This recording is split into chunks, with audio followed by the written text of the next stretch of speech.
Hey everybody, welcome back. Today and for the next few days, I guess, we're going to be building a new tank. This is roughly how tanks are on a lot of old vehicles. Sending unit right there. This is usually what they look like, and I do a few different things. I like to do a few upgrades when I do them. Bottom of that one didn't do too bad. Big hole right there, but you can see it is quite rusty and rusted right through. And in this video I'm going to show you the steps to making a new tank. And I get a lot of comments that guys say I talk too much in the videos, so I'm going to keep this one to a minimum. I'm going to use a lot of pictures, not going to say too much. And if you guys like it better when I don't say much, just let me know. But I am getting a lot of stuff, and guys tell me they don't want me to talk too much in videos. They just want to see pictures. So we're going to try that one on this one, see how it goes. So hang in there. We're going to build a tank next.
Okay guys, we're just raising up the center here a little bit.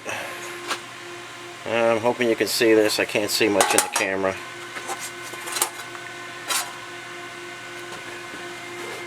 We're just kind of raising that up, you see, on the power hammer.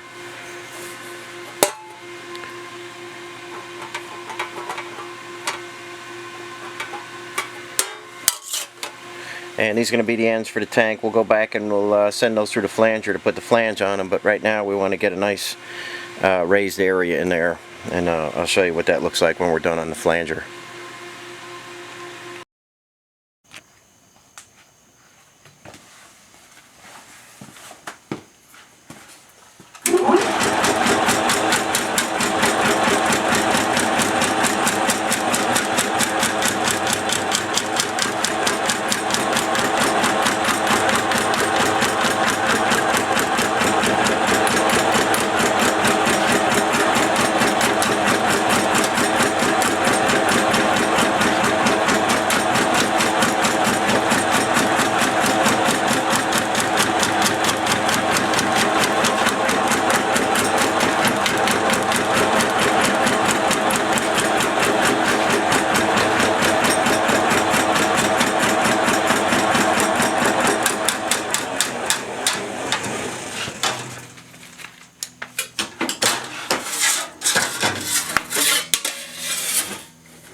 Okay guys, making progress on the fuel tank. I'm just getting the filler neck finished today. 2-inch. There's our screw-on cap. This is not National Pipe Taper. This is National Pipe Straight Mechanical, NPSM. And we're going to cut some 2-inch straight threads on this guy.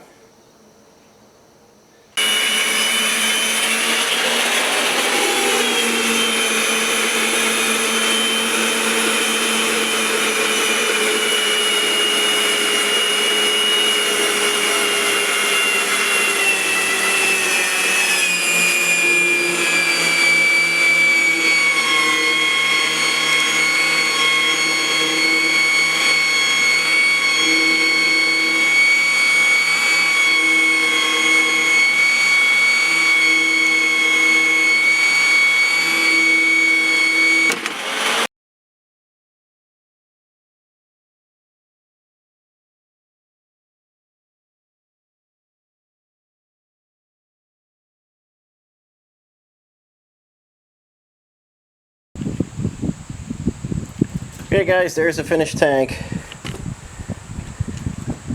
You'll see on that tank that I do like to put the bed liner on these tanks.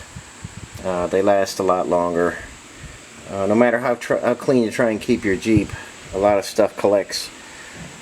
You know, it goes down behind here, it goes down in here. You get some dirt and stuff under there, and then things start rusting. The tops always rust.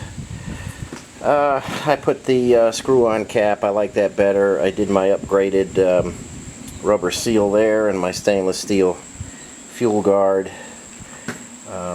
Standard kind of tank that I like to build. I have a sending unit matched to my gauge. I'm going to hang a cluster of gauges somewhere under here, so I have all mechanical gauges. Fuel, you know, obviously it'll be matched to this, and then mechanical oil pressure, mechanical water temperature. That's just how I like to run my vehicles. But there it is, and took a little bit to make it, but I'm super happy the way it came out, and should be a long-lasting tank. So thanks for watching, everybody. Like, comment, and subscribe, and if you enjoy this kind of stuff, let me know. And if not, we'll figure something else out to do. But thanks for watching as always, and I'll catch you on the next one.